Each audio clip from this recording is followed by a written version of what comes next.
Aksharam TV, bonsoir. Bienvenue encore une fois dans votre émission Les Échos de la thérapie.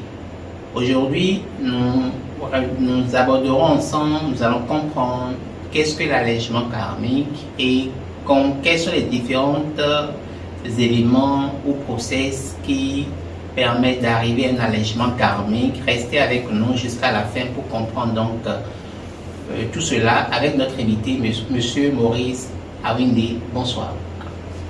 Bonjour Monsieur Mario, comment tu vas? Super, très très bien.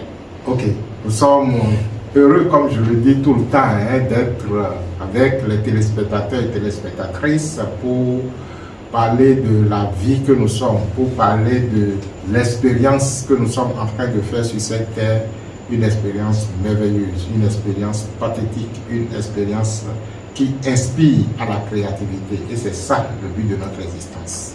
En effet, alors sans plus tarder, nous allons rapidement avancer avec l'allègement karmique qui est notre thème de ce jour. Ah oui, nous avons décidé donc de parler de l'allègement karmique. Comment peut-on alléger le karma? Alors, lorsque nous parlons d'allègement karmique, de quoi s'agit-il? Donc, il s'agit tout simplement, comme le mot le dit, de faire en sorte que un karma qui est suffisamment lourd soit un peu léger. C'est tout simplement ça. Et pour aller un peu plus en arrière, le thème karma signifie donc tout simplement que nous avions agi de par le passé dans et à travers la matière, et aujourd'hui nous sommes en train de subir les résultats donc de nos actions, les actions du passé, et c'est ça ce qu'on appelle karma. Le karma veut dire j'ai opéré des actions dans et à travers la matière de par le passé, et comme toute action appelle une réaction, les conséquences donc des actions que j'ai opérées dans et à travers la matière me reviennent toujours, parce que je suis l'auteur donc des actions passées et je suis donc celui qui doit jouir des fruits aujourd'hui. Voilà. Donc il y a généralement un temps entre le temps où, l'instant où on a agi et le moment où les fruits de l'action sont là. C'est comme un arbre. Lorsque vous plantez un arbre, il y a un temps qui permet à l'arbre de pousser pour finalement donc grandir et après donner des fruits. Donc c'est un processus naturel qui s'opère aussi dans, disons, du point de vue énergétique. Donc il arrive que de par nos actions passées, de par notre façon de nous comporter et de par notre état, disons, vibratoire, nous sommes sous le coup d'un karma très lourd. Et lorsque nous parlons donc d'allègement karmique, il s'agit donc de voir dans la mesure du possible comment on peut alléger un peu ce karma et permettre donc à la personne de continuer, disons l'existence, de continuer le processus donc de l'expérience de la vie qu'il est. Alors voilà qui est bien planté. Alors dites-nous, lorsque nous rentrons dans ce processus de soulager le karma de la personne pour lui faciliter une évolution plus équilibrée, quel karma veut-on alléger? Est-ce que c'est le karma lié à son sang, le karma lié à ses actes personnels, le karma lié, ou je ne sais pas, un envoûtement? Quel est le karma qui est pris en compte dans le processus? De toutes les façons, c'est vrai qu'il y a plusieurs types de karma. Si on se met à catégoriser, on en trouvera plusieurs. Et lorsque nous faisons même le cours sur le karma aux gens, il arrive donc qu'on fait des distinctions pour différencier le karma journalier, le karma de destin, le karma de réserve et tout. Mais que cela soit le karma de sang qui est lié généralement à votre, disons, je vais dire généalogie, non, c'est comme ça on dit, qui est lié à votre, disons, généalogie, et ou que ce soit le karma de vos actes individuels, de toutes les façons, un karma qui vous est attribué est votre karma. Parce que même lorsqu'on parle donc du karma de sang, le karma lié à votre sang, vous ne pouvez pas porter un sang au hasard. Si vous portez un sang, cela veut dire que du point de vue affinité, vous êtes en affinité donc avec les énergies de ce sang. C'est pourquoi vous le portez. Par conséquent, s'il y a des karmas qui sont liés à ce sang, à partir du moment où vous portez ce sang, vous êtes également sous le coup de ce karma-là. Donc, que ce soit le karma lié au sang ou le karma qui est issu de vos actes personnels, parce que les karmas qui sont issus par exemple de vos actes personnels, vous aujourd'hui en tant que parent, devient le karma de sang, Bien sûr. Des générations à venir. Donc, ça devient, de toutes les façons, ça devient un karma soit personnel ou collectif que vous gérez. Vous avez des familles dans lesquelles il arrive qu'on rencontre des gens où des gens vous viennent, disons, demander de souscrire au niveau donc du service de la thérapie, et lorsque vous les écoutez, ils disent, dans ma famille, les choses se passent toujours comme ça. C'est-à-dire qu'il y a toujours un conflit qui nous oppose quand on décide de se mettre ensemble, et ce n'est pas facile, on n'en sort pas facilement. Nous sommes tous, d'une certaine façon ou d'une autre, liés à notre sang. Et le sang que nous portons, on dira tout simplement que dans le processus de l'incarnation de l'âme, mais c'est nous qui faisons le choix des parents. Bien sûr. Donc c'est nous, en tant qu'âme, qui faisons le choix donc du sang en fait que nous allons porter. Et dès lors que nous faisons ce choix se fait en affinité vibratoire avec nous comme notre destinée karmique. Donc on s'est déjà retrouvé dedans. Donc c'est son karma, c'est notre karma. Mais il y a des personnes qui regrettent parfois le sang qu'ils portent. Comment vous appréciez ça rapidement? Mais ça, c'est une erreur, je vais dire, dangereuse. C'est gravissime de regretter le sang que vous portez. Parce que lorsque vous dites que vous regrettez le sang que vous portez, vous êtes en train de dire tout simplement que vous vous insultez en tant qu'âme ayant pris la décision de porter ce sang. Parce que aujourd'hui, vous n'avez pas la connaissance qu'il faut pour appréhender les mobiles qui vous ont amené, vous en tant que vie, vous en tant qu'âme, vous en tant qu'esprit, à adopter ses parents. Ça, adopter ses parents. Le mot est bien placé. Hein. À adopter ses parents, on pense que bon, c'est quand on n'est pas du sang et de utérus de la maman qu'on dit on l'a adopté. Non, nous en tant que vie, nous venons adopter des parents. Donc, de toutes les façons, c'est en connaissance de cause que nous adoptons ces parents et on décide donc de venir à l'existence à travers eux. Mais comment se fait-il qu'aujourd'hui, une fois que nous sommes déjà dans l'expérience, on va estimer que c'est regrettable de l'avoir fait? C'est une insulte à son esprit supérieur, c'est une insulte à l'âme que de dire que je regrette de porter ce sang. Mais ils vous disent que, mais avec tout, comment se fait-il que des choses comme ça peuvent leur arriver par des personnes de leur sang? Oui, justement, c'est-à-dire que c'est arrivé parce que ça devrait arriver. Ok. Si entre-temps, on pouvait voir en arrière, on comprendrait pourquoi on a fait ce choix, et le choix que l'on a fait se justifie toujours. Se justifie. Et c'est pourquoi, justement, dans même le processus d'allègement karmique, oui, il est important de demander la cause du karma en question qui pèse si tant sur l'individu. Et dès lors que vous demandez la cause, si c'est un karma de sang, vous comprenez que c'est des individus de même acabit qui se sont réunis encore pour pouvoir donc payer un type de karma donné. Vous voyez, donc ce n'est pas anodin, ce n'est pas par hasard, par conséquent, ce n'est pas parce que je ne comprends pas que je vais dire que c'est mauvais. Il vaut mieux aller à la connaissance. Quand on est dans une obscurité, on ne se plaint pas de l'obscurité. On va chercher la lumière pour éclairer le chemin. Mais si vous êtes dans une obscurité et que vous vous plaignez de la lourdeur de l'obscurité, vous allez rester là pendant tout le temps qu'il faut en vous plaignant encore et encore. Et lorsqu'on se plaint, les choses s'alourdissent encore. Ça, c'est un secret de la nature.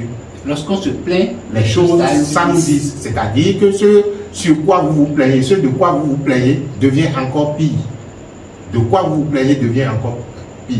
Donc, il est absolument incorrect de se plaindre d'une situation, c'est de ne pas comprendre le processus donc, du karma, c'est de ne pas comprendre le processus de la loi naturelle qui dit nous sommes responsables de nos créations.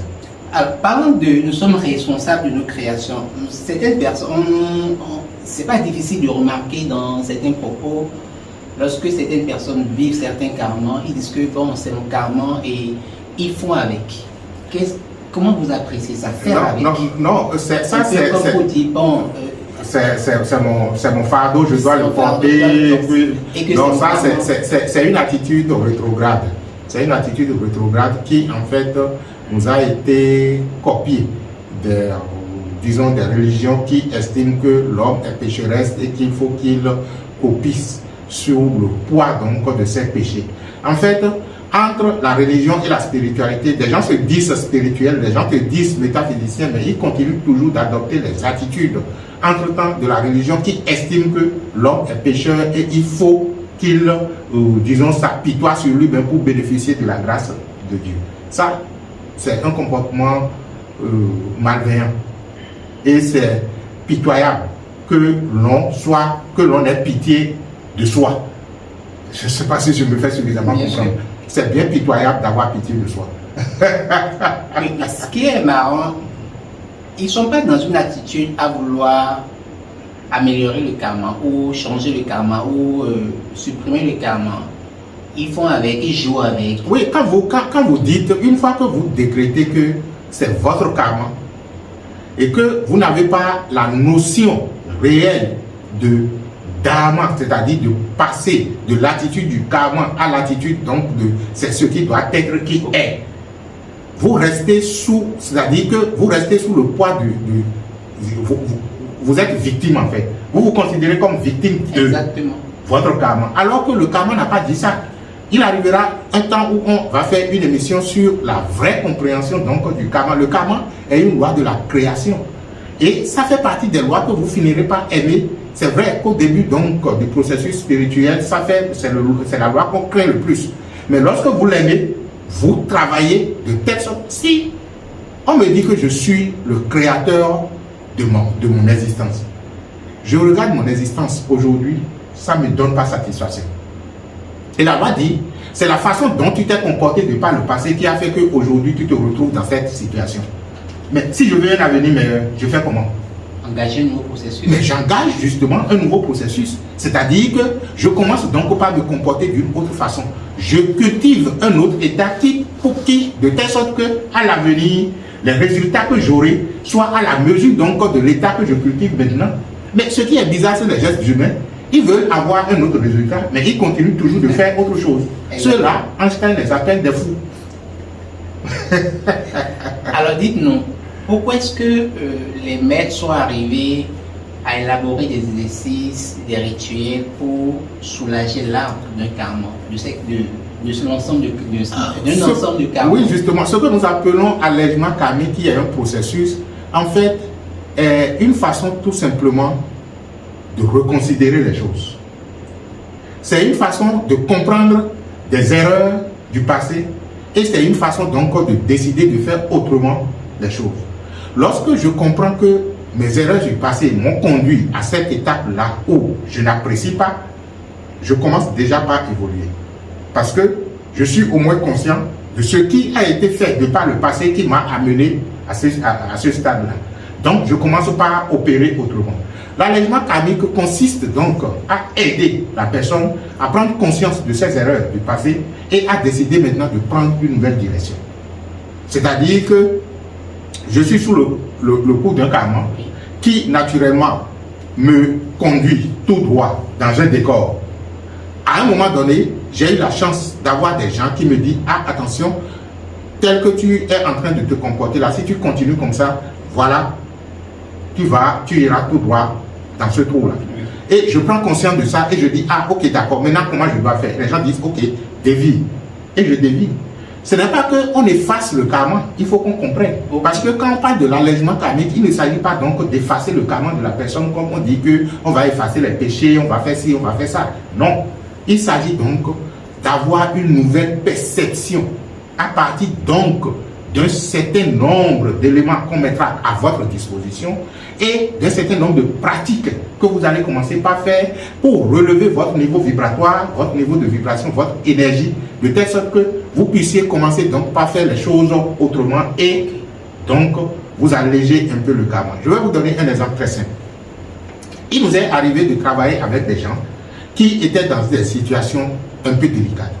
Des situations délicates où si on laissait les choses se faire comme cela se doit, la personne risque par exemple d'aller en prison. C'est une façon de parler. Oui. Non pas que nous ouvrons donc des malfrats pour dire ci ou ça. Vous savez, vous pouvez avoir raison, par exemple, que vous vous retrouvez en prison. Bien sûr. Est-ce que On en a plein, hein? Ou c'est-à-dire que pour rien du tout, pour de petits trucs là, vous allez vous retrouver en prison. J'avais un ami qui s'est retrouvé tout simplement en prison parce que il était sur les lieux, c'était ça fait un peu longtemps, hein, ça fait une dizaine d'années ou une quinzaine d'années. Qu'est-ce qui s'est passé? C'était un monsieur qui faisait donc de l'essence et qui offrait de l'essence à certaines stations dans le temps, chose qui est interdite, c'est-à-dire que tu ne vas pas prendre de l'essence, l'essence que nous appelons généralement paillot, l'essence prélatée, et disons approvisionner une station. Et il y a ce trafic-là que lui, il faisait, et si ça l'a enrichi. À un moment donné, il a sollicité l'aide de quelqu'un pour pouvoir juste suivre un camion et aller décharger. Ils étaient en train de décharger quand le contrôle est venu et on a pris et le chauffeur et celui qui banalement devrait suivre juste le chauffeur pour dire ok d'accord, on m'a dit de venir voir si tu as véritablement déchargé. Mais avant même qu'il ne fasse les 3 jours pour qu'on les présente au procureur, le gars s'est retrouvé en prison.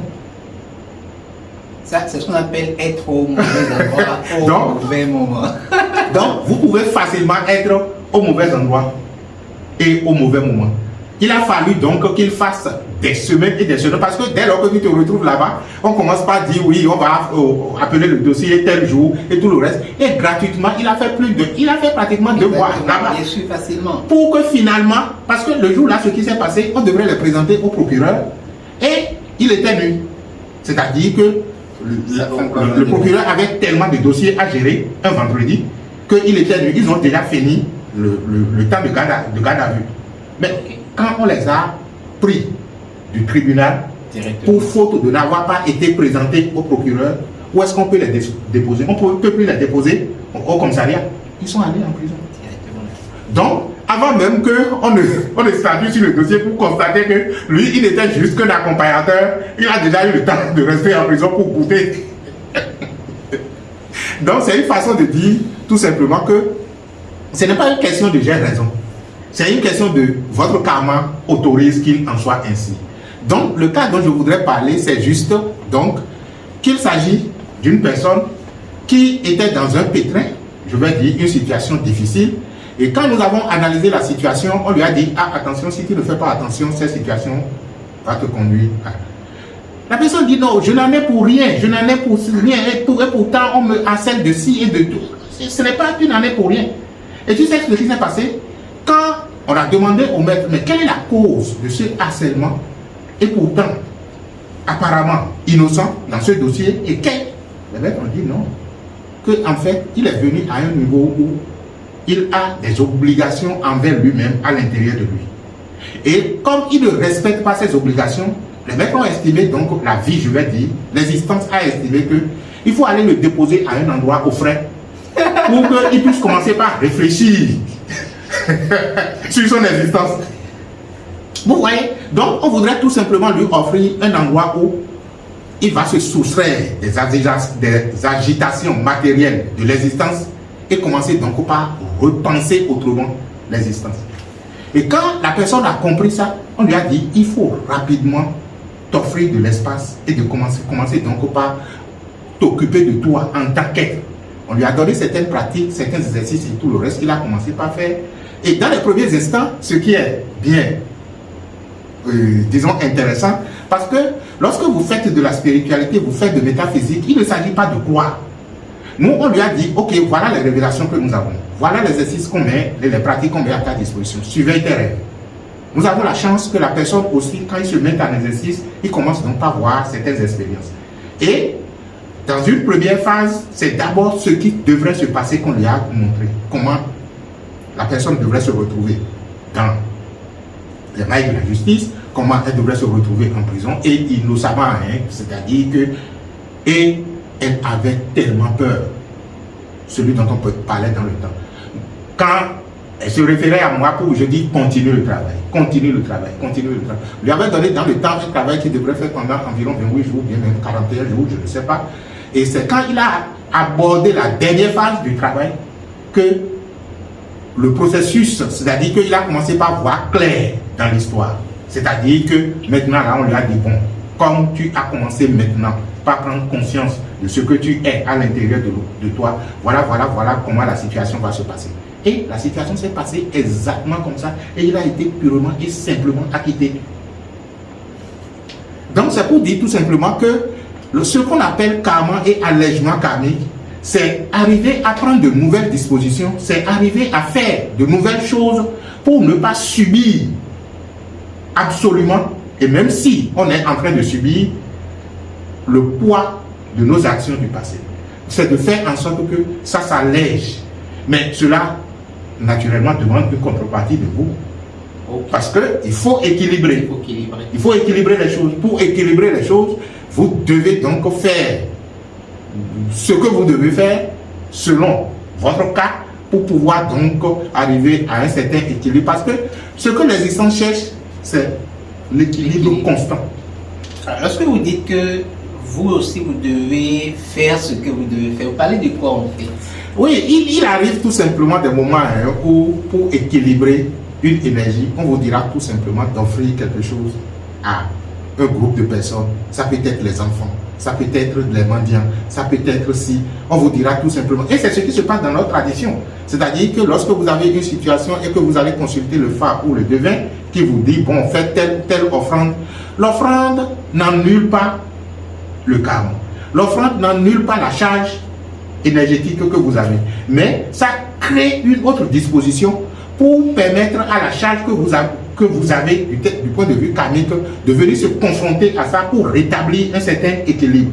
Vous voyez? Donc, lorsque vous faites certaines pratiques, à défaut, on ne peut même pas annuler, c'est impossible d'annuler un karma, c'est tout simplement que vous ajustez les choses. Et lorsqu'on ajuste les choses, ça vous permet de continuer l'existence et de continuer toujours à payer votre karma, mais d'une autre façon. Il arrive des moments où un karma pourrait vous conduire, par exemple, à, disons, à une maladie qui allait demander une hospitalisation. Et par la suite, lorsque vous faites ce que vous devez faire, cela pourrait tout simplement être une maladie bénigne. Il arrive des moments où on demande même au monde intérieur, si vous êtes suffisamment conscient et qu'on sait que vous opérez désormais dans une ligne d'énergie qui vous permet donc d'être utile, ça c'est encore là le vrai problème. On peut vous épargner de certains karmas en vous permettant donc de les payer dans les plans intérieurs. Parce que ce que la nature veut, c'est est-ce que l'équilibre est rétabli? Est-ce que la dette est assurée? Cela me rappelle une histoire que le maître a racontée lors d'un séminaire. Je ne sais pas si ça fait cas à la situation, oui. Mais en quelques secondes, il disait que le monsieur, sa fille a rêvé. La fille du monsieur a rêvé que lors de la sortie du monsieur de son papa, oui. Son papa est décédé lors de l'accident. Oui. Il a signalé ça à son père pour dire, ben, écoute papa, écoute, voilà la situation. L'enfant pleurait à chaud. Il a un peu décrit la situation.